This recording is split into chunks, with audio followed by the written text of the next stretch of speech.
साहब वो क्या हुआ साहब? कोई खबर है? साहब देवी ने बाबा का वध कर दिया। क्या?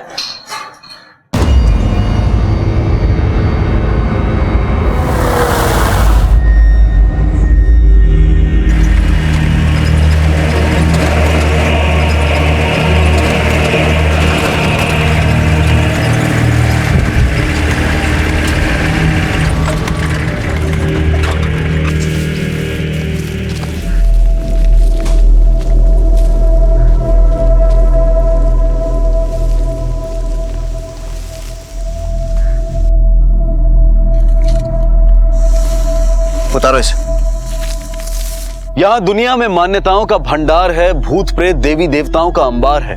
तो क्या उस दुनिया से कोई इस ईंट और गारे की दुनिया में आकर हाड़ और मांस से बने इंसान को मार सकता है, उसका कत्ल कर सकता है? कम से कम बरगद के पेड़ के नीचे जो हमने देखा उससे तो ऐसा ही लगता है, लेकिन आगे जो परतों के भेद खुले तो पुलिस तहकीकात की तहों में फंस गई और जिसने देखा, जिसने जाना, उसकी आंखें खुली की खुली रह गई। गांव शिवना, जिला सरन, बिहार, साल 2013।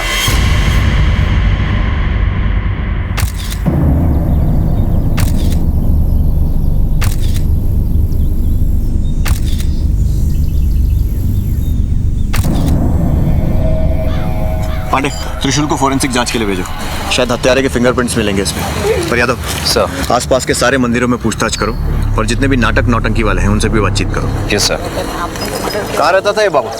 सब गांव के बाहर एक कुटिया है, उसी में रहते थे। बैठो गाड़ी में बैठो।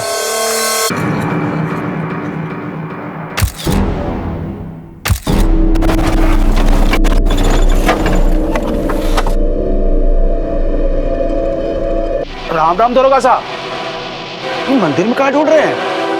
गांव में सभी कह रहे हैं कि गांव देवी माता ने बाबा को मार डाला है, इसलिए हम देख रहे थे कि माता का त्रिशूल यहाँ पे है या नहीं। क्या बात कर रहे हैं दरोगा साहब? अरे माता तो माता है, उनको त्रिशूल की क्या कमी है?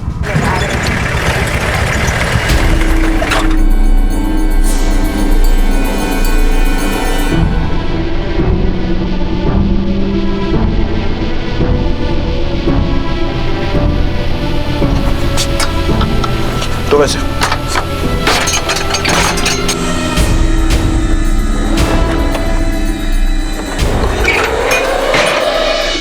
आसपास देखो। सर।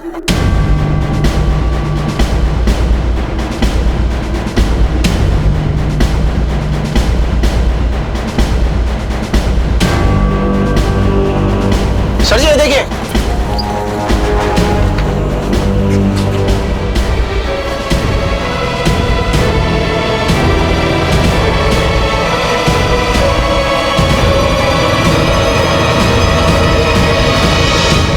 देव बाबा बहुत भले आदमी थे साहब, वो सबका कल्याण करते थे।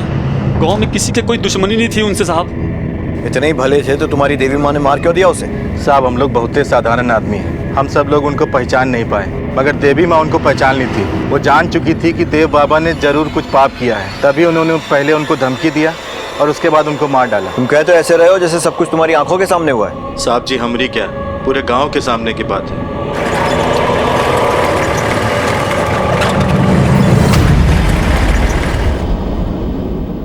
बिल्कुल ऐसा ही त्रिशूल था वो जिससे बाबा का मर्डर हुआ।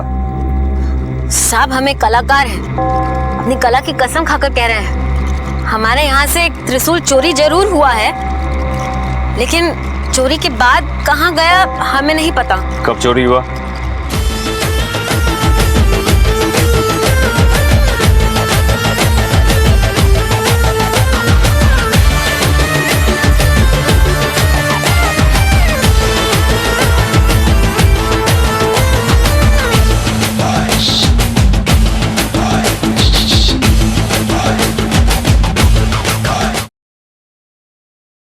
इतनी देर से इशारा कर रहे हैं, ध्यान कहाँ है बे तुम्हारा? त्रिशूल कहाँ है हमारा? त्रिशूल यही रखा ना। चार ही है, हमारा कहाँ है? अरे हम लाके रखे हैं, सारा त्रिशूल यही लाके रखे हैं। एक मिनट हम नीचे देखते हैं, यहाँ तो नहीं पड़ा है। तारीख बोलो। साहब 1 तारीख को रिहर्सल के टाइम चोरी हुआ था शाम को। कोई छोटा मोटा बात नहीं हुआ है, एक आदमी की हत्या की गई है और मार कर जिस तरह पेड़ पर लटकाया है, कम से कम 4-5 लोग शामिल थे। तो इससे पहले कि हम पुलिसिया तरीका अपनाएं, सब कुछ सच सच बता दो। साहब हम जो देखे थे एकदम सच सच बता रहे हैं, देवी माँ का कसम साहब। छेदी भैया, छेदी भैया, छेदी भैया, वो फिर से आ गई है। कौन आ गई है? वही देवी जिसने देव बाबा को मारा था। देवी ने मारा है? देखो, हत्या में बरामद हथियार आप लोग के यहाँ से चोरी हुआ है। इसके लिए सबसे पहला शक आप लोग पर है। तो इसके लिए जब तक पुलिस से परमिशन न ले लो, इस गांव छोड़कर जाना मत, समझे?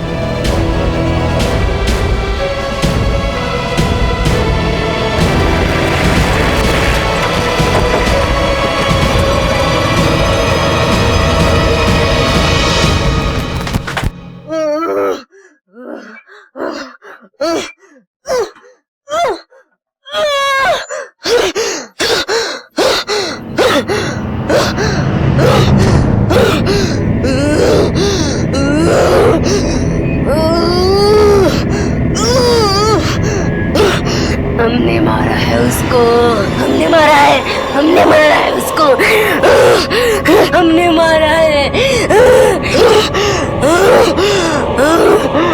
हमने मारा है, हमने मारा है उसको। क्या जानने आया है रे तू? हाँ, क्या जानने आया है? हमने मारा है उसको, हमने, और अब तुम्हें भी मार देंगे। जा, चला जा यहाँ से, चला जा। हमने मारा है उसको, सुना नहीं? हमारे सब पापियों का नाश होगा, सब पापियों का।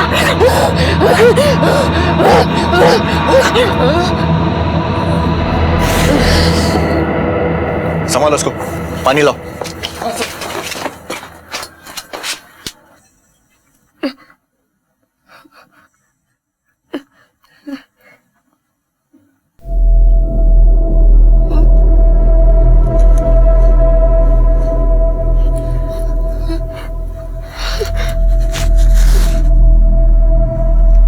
जी, क्या हुआ? और ये सब, ये लोग आए हैं। थाने लेके चलो। कौन थी औरत? क्या हो रहा था उसके साथ? क्या गांव की मान्यताएं सही थी? यहाँ एक मौत हुई थी, मौत एक देवी ने की थी। ये सच था, अंधविश्वास था, या फिर कोई गहरा षड्यंत्र? ये आप क्या कर रहे साहब? देव बाबा का हत्या हो गया। तुम ही तो कह रही थी कि तुमने मारा है उस बाबा को। नहीं साहब, हम काहे मारेंगे? वो तो बहुत महान आदमी थे। पर कह तो तुम ही रही थी। नहीं साहब, हम नहीं कह रहे थे, वो तो देवी माँ कह रही थी। हमारे ऊपर देवी माँ आती है ना। साहब, इसका कोई कसूर नहीं है साहब। इसने अपना जुर्म कबूल किया है तो गिरफ्तारी तो बनता है, लेकिन क्योंकि इसकी मानसिक हालत ठीक नहीं है इसलिए गिरफ्तार करने के बजाय जांच के लिए अस्पताल भेज रहे हैं। सर, चंपा ये बात मान रही है कि त्रिशूल उसके यहाँ से चोरी हुआ है, मगर उसका कहना है कि हत्या में उसका कोई लेना देना नहीं है। इस केस का सबसे हैरान करने वाला बात यही है यादव, जिस पर शक हो रहा है वो मान नहीं रहा है, और जिसने अपना जुर्म कबूल कर लिया है उसकी बातों पर यकीन कर पाना बहुत मुश्किल है। फिलहाल ये पता लगाते हैं कि उस देव बाबा की पोस्टमार्टम रिपोर्ट क्या कहती है। जी सर। देखिए, इसकी हत्या कल रात 1 और 2 बजे के बीच में हुई है, और उसकी मौत की वजह है त्रिशूल से गहरे घाव। शरीर पर और भी चोट और खरोच के निशान है। जब तक कोई बॉडी को क्लेम करने नहीं आता है आप इसे मोर्ग में ही रखिए। हम गांव वालों से पता लगाते हैं कि ये देव बाबा आखिर था कौन। देव बाबा तो रमता जोगी थे, महीने 2 महीने में एक बार आते थे, सबका दुख और कष्ट हर के चले जाते थे। साहब, ऐसे लोगों का पता ठिकाना थोड़ी होता है। आखिरी बार देव बाबा को कब देखे थे? जिस दिन उनका हत्या हुआ था उससे 2 दिन पहले। अरे खोल दे चुनरिया तो है सजन मिलेंगे, खोल दे चुनरिया तो है सजन मिलेंगे, सजन मिलेंगे तो है सजन मिलेंगे, सजन मिलेंगे तो है सजन मिलेंगे। ये भजन मीका राम ने लिखा है। इसमें सजन का मतलब स्वयं भगवान है और चुनरिया का मतलब है लाज शर्म, जो तुम लोगों ने जबरदस्ती दबा के रखी है। समझ में आया? हाँ। तो जोर से बोलो, खोल दे चुनरिया तो है सजन मिलेंगे, खोल दे चुनरिया तो है सजन मिलेंगे, खोल दे चुनरिया तो है सजन मिलेंगे। आजा आजा आजा, कैसी है तू? ला हाथ दिखा।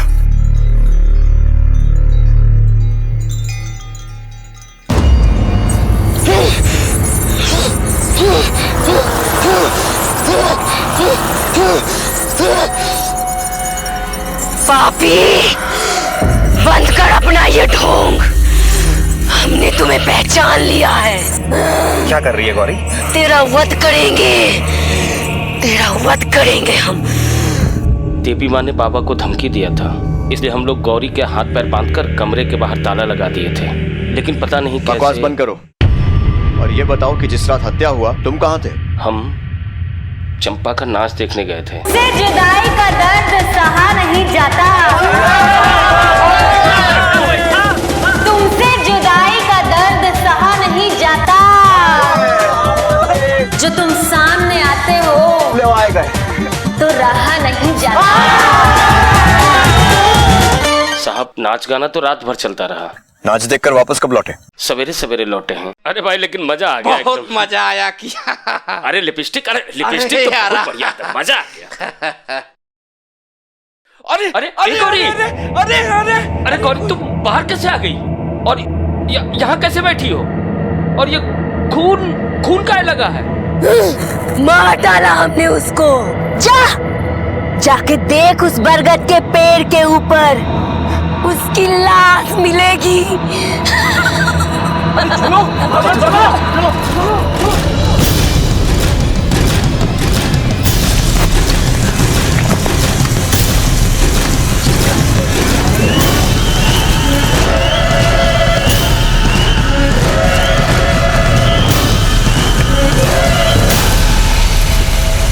बस साहब यही हुआ।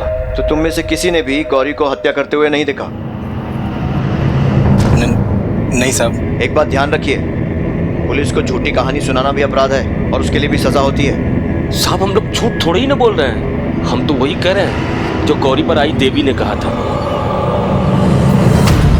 अगर कानून की आंखों पर निष्पक्षता की पट्टी बंधी है तो उसके हाथों में एक तरफ साक्ष्यों और सबूतों का तराजू भी है। कानून अपना फैसला सबूतों और गवाहों की बिना पर करता है। ऐसा लग रहा था कि मानो सभी तथ्य, सभी सबूत कुछ बताने के लिए नहीं बल्कि कुछ छुपाने के लिए सामने किए गए हों। लेकिन इतना सब कुछ होने पर भी पुलिस के लिए केस एक चुनौती बना हुआ था।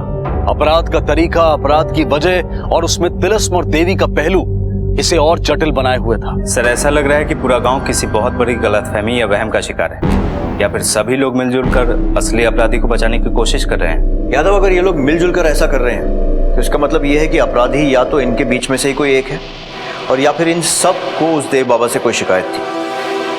एक काम करो, इस देव बाबा का फोटो हेडक्वार्टर भेजो, शायद वहां से इसका कोई कुंडली निकल सके। और जब तक वहां से कोई रिपोर्ट आती है, इस चंपा के यहाँ जाकर यह पता लगाते हैं कि छेदी और उसके दोस्त हत्या वाली रात को नाच देखने गए भी थे या सिर्फ झूठ बोल रहे हैं।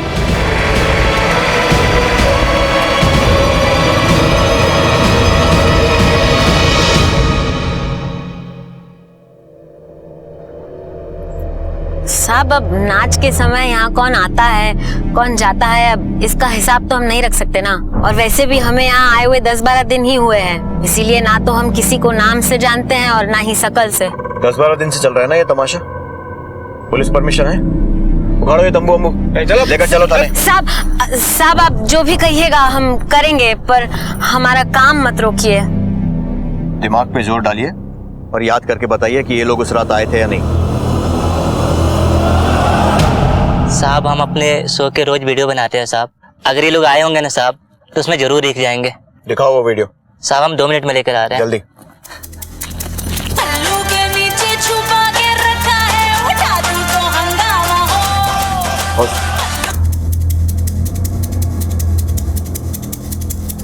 सर इस वीडियो से तो ये साफ हो गया है कि छेदी लाल हत्या वाली रात को अपने दोस्तों के साथ नाच वाली जगह पे मौजूद था। उस बाबा की कुंडली का क्या हुआ? सर हेडक्वार्टर फोटो और खबर दोनों भेज चुका हूँ, 2 दिन में रिजल्ट आ जाएगा। तब तक ये पता लगाते हैं कि गौरी पर आने वाली देवी के बारे में डॉक्टर का क्या कहना है। देखिए गौरी के अंदर अभी तक ऐसे कोई सिम्टम्स नजर नहीं आ रहे हैं जिसे देख के ये पता चले कि उसे कोई मानसिक बीमारी है। बिल्कुल नॉर्मल बिहेव कर रही है वो। देखो गौरी, ये बात तो पक्का है, ये काम तुम अकेले नहीं कर सकते, तो इस हत्या में और कौन कौन शामिल है बता दो। आप सच कह रहे साहब, हम कुछ नहीं जानते। गौरी को कुछ दिन और ऑब्जर्वेशन में रखते हैं, शायद बीमारी के कुछ सिम्टम्स नजर आ जाए। ठीक है।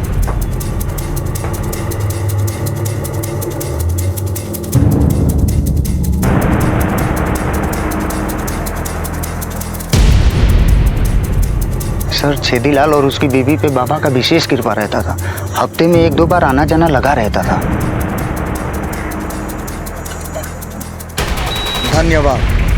विक्रम सर, इस छेदी को थाने बुलाओ। जी सर। हाँ साहब, बाबा जी पर हमको बहुत विश्वास था। क्यों? ऐसा कौन सा चमत्कार कर दिया था उसने? शादी के 4-5 साल हो गए पर बच्चा नहीं हुआ। बैस से लेकर ओझा तक सबको दिखाए। ऐसे में देव बाबा हमारे गांव आए। बड़ा भारी नाम सुने थे उनका, तो हम गौरी को लेकर उनके पास गए। जय हो देव बाबा की। बाबा जय हो देव तुमको बच्चा ना हो रहा है ना? हाँ बाबा। इधर आ मेरे पास। डर मत, इधर आ। हाथ दिखा।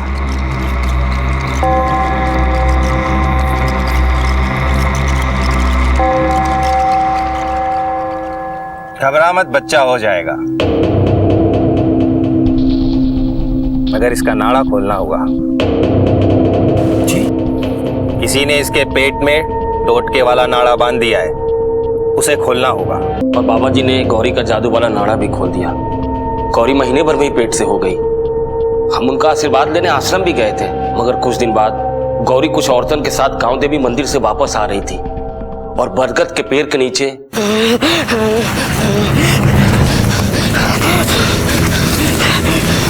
गौरी, गौरी, क्या हुआ?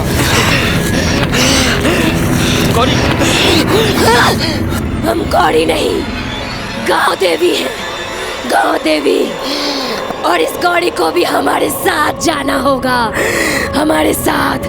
कोई नहीं रोक पाएगा, कोई नहीं रोक पाएगा, कोई नहीं। गौरी, गौरी, गौरी। भैया, भौजी को बाबा के पास ले चलते हैं, अब वही कुछ करेंगे। हाँ। चलो।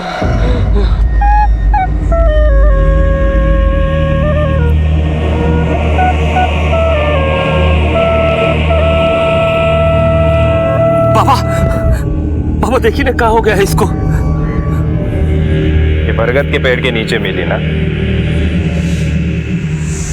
बाबा अंतर्यामी थे, सब कुछ पहले से ही बता देते थे।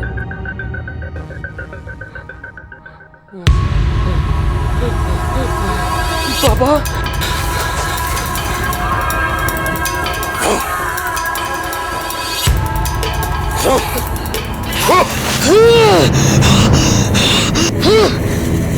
हम इस गौरी को अपने साथ लेकर जाएंगे और जो भी हमारे रास्ते आएगा वो मारा जाएगा।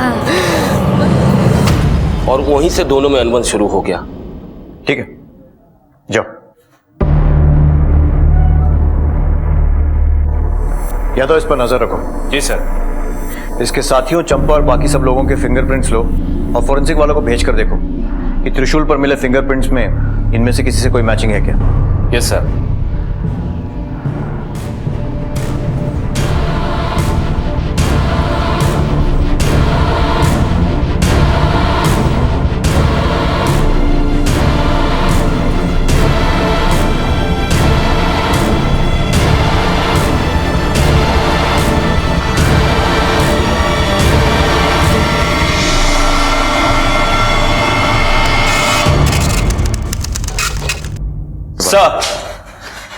सर हेडक्वार्टर से बाबा पे अपडेट।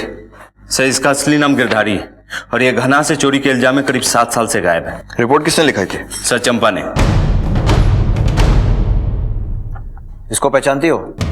देव बाबा या फिर गिरधारी, जिसके नाम की रपट 7 साल पहले लिखाई थी और फिर तुम्हारे त्रिशूल से उसकी हत्या हो जाती। अभी हत्या कैसे किया और कौन कौन इसमें शामिल है सच सच बता दो, वरना अगर पुलिसिया तरीके से हमने पूछताछ शुरू किया ना तो सहन नहीं कर पाओगे, ना ठीक से नाच पाओगे और ना ठीक से गा पाओगे। साहब, ये सच है कि हम भी साले का मरा मुंह देखना चाहते थे, क्योंकि बहुत ही बड़ा धोखेबाज था वो। पूरा जेवर पालिश करा कर लाएंगे ना तो एकदम जगमगा जाएगा। और शादी के दिन जब तुम पहनोगी ना आग लगा दोगी, छा जाओगी एकदम। आते हैं अभी। फिर 2 दिन तक वो लौटा ही नहीं, तो हमने रपट लिखवाया, लेकिन उसका कोनो पता नहीं चला। हम तो भूल भी गए थे, गांव-गांव जाकर नौटंकी करने लगे थे। और फिर जब हम ये गांव में आए ना, तो हमें यहाँ पता चला कि कोई महात्मा रहते हैं यहाँ पर, और हम उनसे मिलने गए। जब वहां गए तो देखा कि कोई बाबा नहीं है, बल्कि गिरधारी झूम झूम के गांव वालों के साथ नाच रहा था।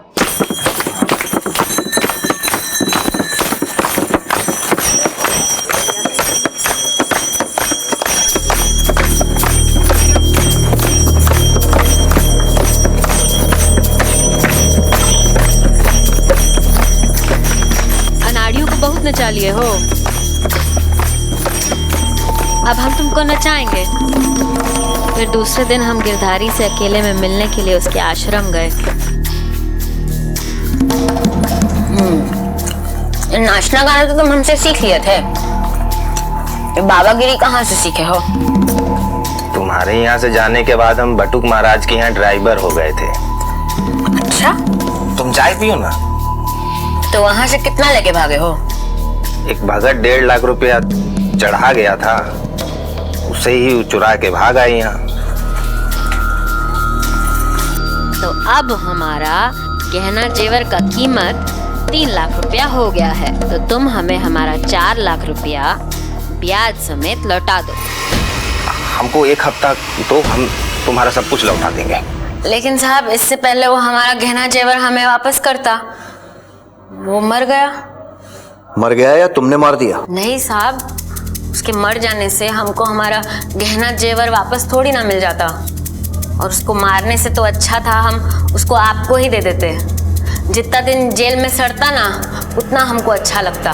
और वैसे भी साहब, वो जिस दिन मरा उस दिन तो हम सारा रात अपना डांस कर रहे थे, और आपने तो वह हमारा डांस वाला वीडियो देखा ही है ना। हत्या की जगह पर मौजूद नहीं होने का मतलब ये नहीं होता है कि जुर्म में तुम्हारा कोई हाथ ना हो सकता है किसी और से हत्या करवाई हो तुमने। सही करो यहाँ पर। आज के लिए छोड़ रहे हैं, लेकिन रोज थाने में आकर हाजिरी देना, समझी? जी साहब।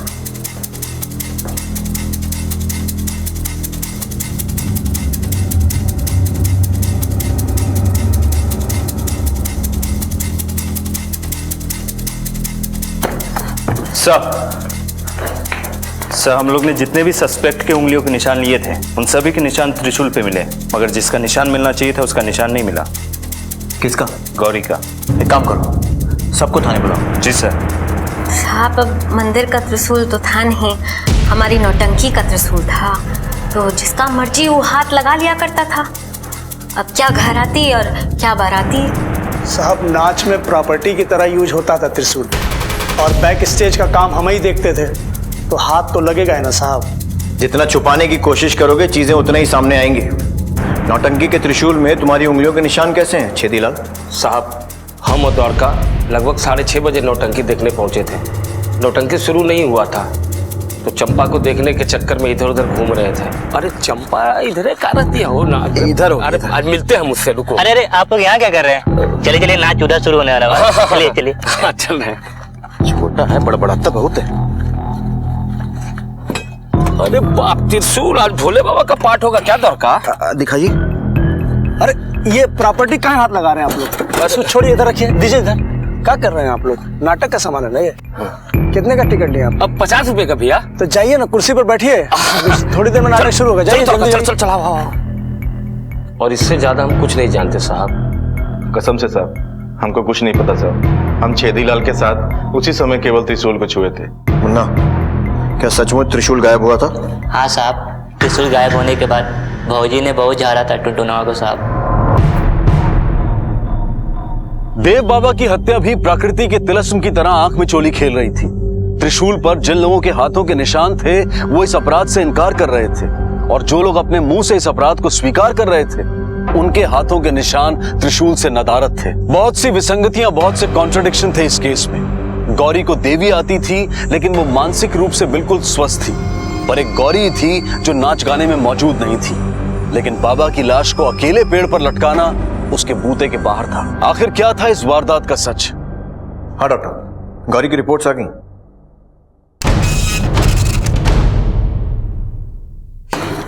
सर, ये रिपोर्ट्स।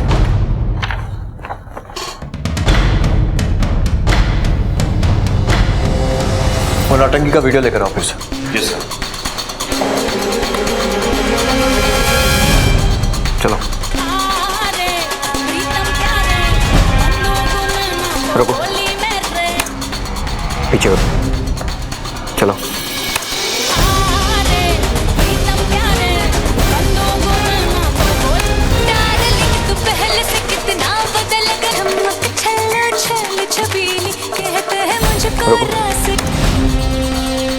इस वीडियो में शुरू का गाना तो ठीक है, लेकिन उसके बाद के कई सारे गाने कट कट के, मतलब रिकॉर्डिंग लगातार नहीं की गई थी, कैमरा बीच में बंद किया गया था। और हो सकता है उस समय छेदीलाल और उसके साथियों को समय मिल गया हो कि जाकर बाबा की हत्या करें और वापस नौटंकी में शामिल हो जाए। और सर, छेदीलाल बाबा की हत्या क्यों करेगा?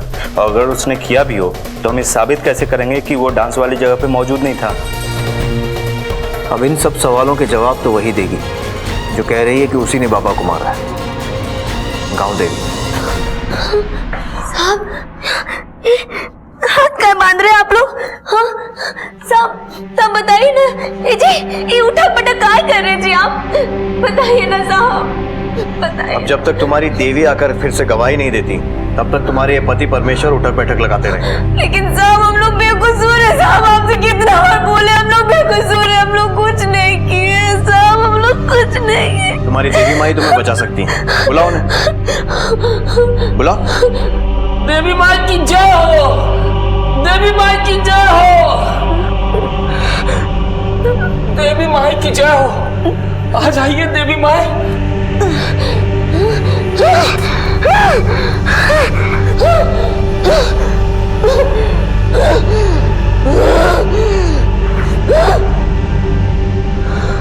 बोल, क्या जानना चाहता है तू? मैं ये जानना चाहता हूँ कि आपने देव बाबा को कैसे मारा? पाखंडी था वो, भागना चाहता था, मैंने उसे दौड़ाया और फिर उसको वध करके उसे पेड़ में लटका दिया। और बोल, क्या जानना चाहता है तू हमसे? बोल। कुछ नहीं, बस अपनी ये रस्सियां छुड़ा लो तो मैं मान लूंगा कि तुम असली देवी माँ हो, वरना ये तुम्हारे छेदीलाल जी उठक बैठक करते करते देवलोक पहुंच जाएंगे। देवी माँ की जय हो।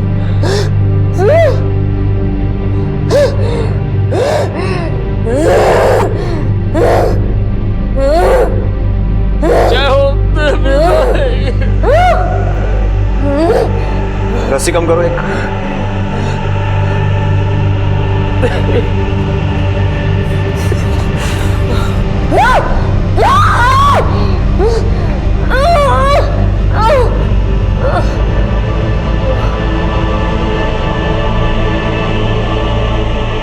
चालू रखो।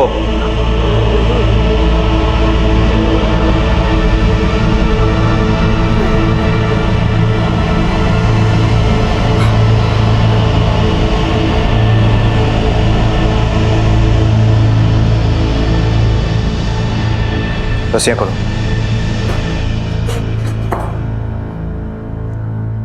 पानी लो।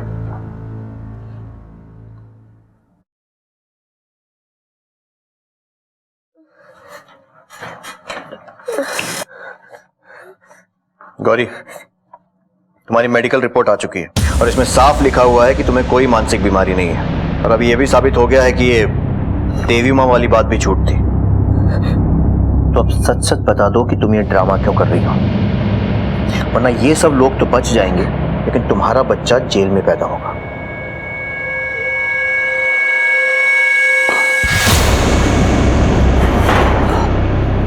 गौरी तो साधारण सी रस्सी नहीं खोल पाती और तू कहता ताले से अपने आप बाहर आ जाती है। गौरी ने सब कुछ कबूल कर लिया है, अब तू भी बोल दे।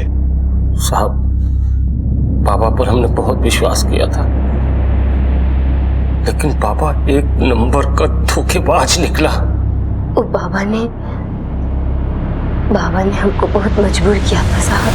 बहुत तगड़ा टोटका हुआ है तेरी पत्नी के पेट में।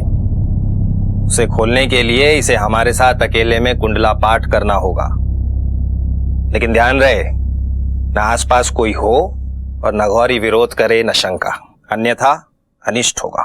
और यदि अनिष्ट हुआ नहीं बाबा, नहीं, बाहर से घर के पास कोई नहीं आएगा। सुन लिया ना, न कोई विरोध न शंका। बाबा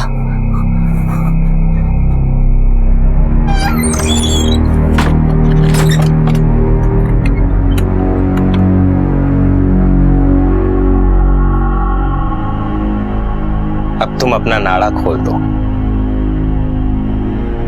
ताकि हम तुम पे लगा बांझ का कलंक मिटा सके, अन्यथा अनर्थ होगा, बहुत अनिष्ट।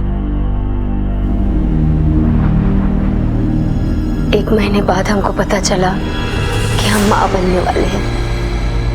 तब हमको एहसास हुआ कि बचपन से तो हमारा छुटकारा हो गया, मगर साहब, वो बाबा से छुटकारा मिलने का कोई आसरा नहीं दिखाई दे रहा था हमको।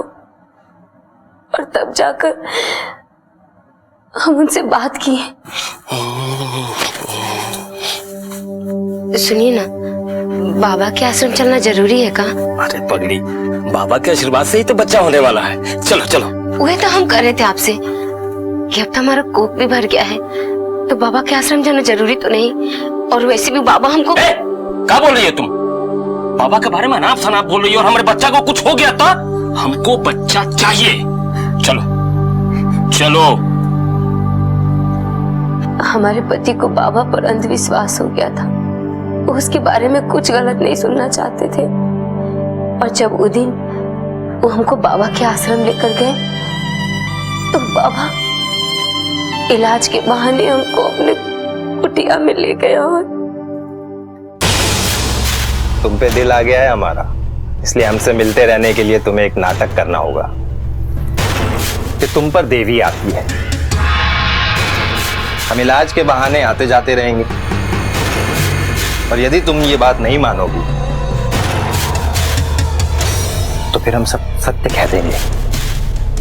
उसके बाद न तुम्हारी इज्जत रहेगी और न बच्चे का ठिकाना।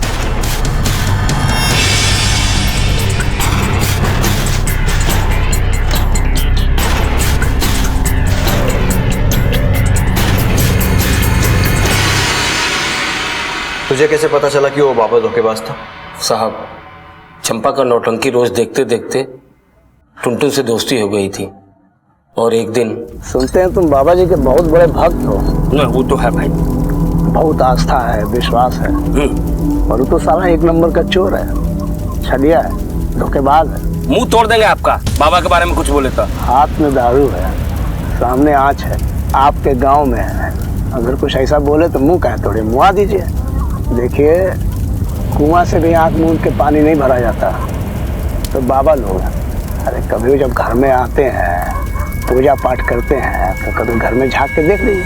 बहुत बकवास कर लिए, सुनना नहीं है हमको, और आपका प्रोग्राम देखना है। अरे सुनिए ना। आ रहे हैं आप। अरे छेदी काहे? अरे बात सुनिए, आपकी भलाई के लिए। नहीं करना है हमको। अरे देख तो लीजिए।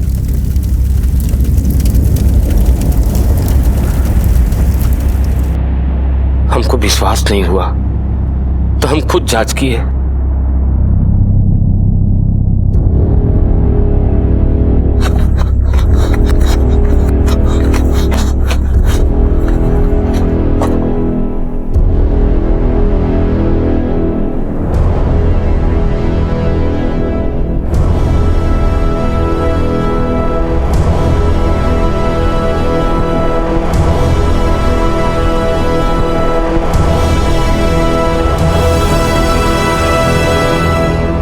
चलो मान लिया कि तुम देव बाबा के कहने पर नाटक कर रही थी, मगर बाद में ये क्यों कहने लगी कि तुम देव बाबा की हत्या करने वाली हो?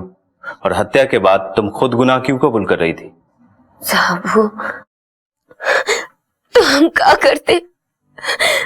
आपको समझाने का कितना बार कोशिश की, मगर आपको तो खाली बच्चा चाहिए था। हमारा इज्जत तो जा ही चुका था। अगर सबको सच बता देते तो आपका भी इज्जत चला जाता, इसलिए हम किसी से कुछ नहीं बोले, हम चुप रह गए। अब एक ही रास्ता है। अब तक तू बाबा के कहने पर नाटक कर रही थी ना, अब हमरा कहने पर कर।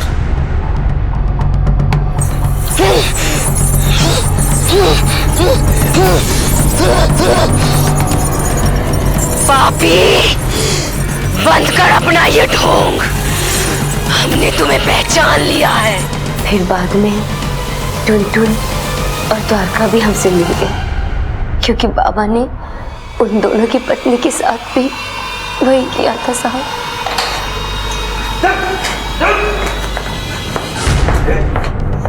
सच सच बता, ये सब तूने अपनी मर्जी से किया या फिर चंपा ने तुझसे करवाया? और एक बात याद रखना, अगर झूठ बोला ना डंडा भिगा भिगा के मारूंगा। बोल। एक नंबर का गधा आदमी थे साहब। हम चंपा का हर बात मानते थे, काहे कि उसको बहुत प्यार करते थे हम। साहब हमको लगता तो हमसे प्यार करती है, अपना पति मानती है। लेकिन साहब एक दिन हम चंपा का पीछा करते करते देव बाबा के आश्रम पहुंचे। हम चंपा को देखे देव बाबा के साथ नाच रही है। हमको साहब कुछ गड़बड़ लगा। हम साहब अगले दिन भी उसका पीछा किए, और जो हम खिड़की से देखे ना साहब, सारा भरम टूट गया।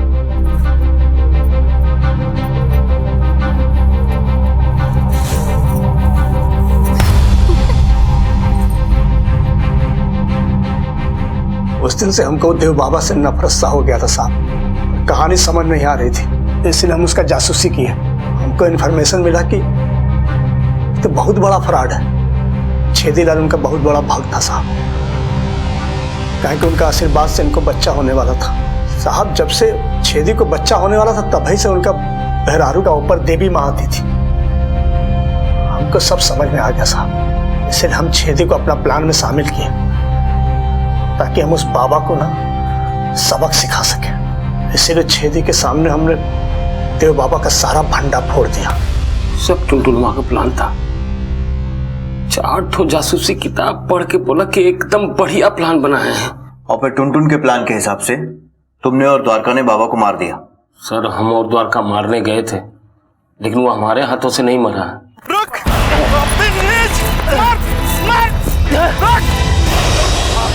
नीच!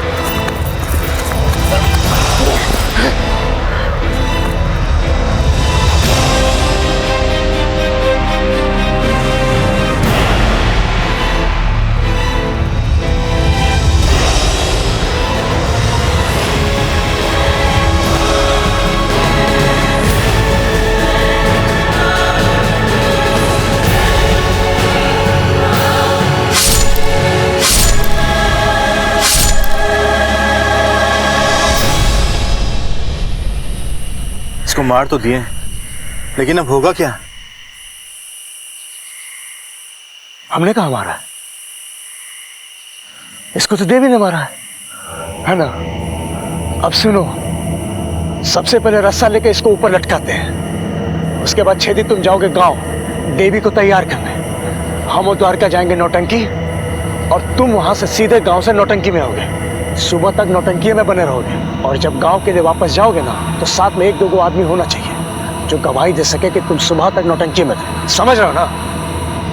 तो सबसे पहले रस्सा से टांग दे इसको।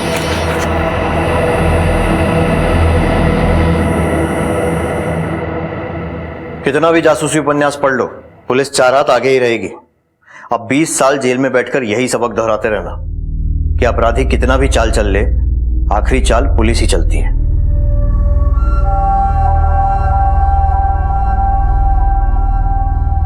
गांव शिवना, जिला सरन, बिहार के इस वाकये में अंधविश्वास का भी एक बड़ा भयानक पहलू था।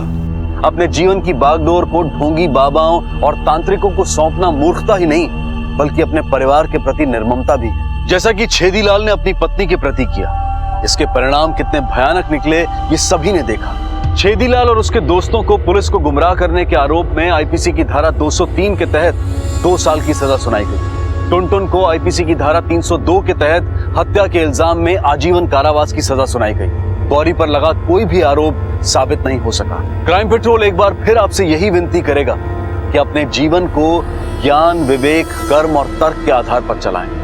नैतिकता और न्याय का दामन थामें, सतर्क रहें और किसी को, आपको या आपके अपनों को बहकाने ना दें। अब मैं अनूप सोनी आपसे विदा लेता हूं। फिर मुलाकात होगी अगले एपिसोड में एक और चौंका देने वाले केस के साथ। तब तक अपना और अपने परिवार का ख्याल रखें और देखते रहें क्राइम पेट्रोल डायल 100। सबक एक को, सीख हम सबको। जय हिंद।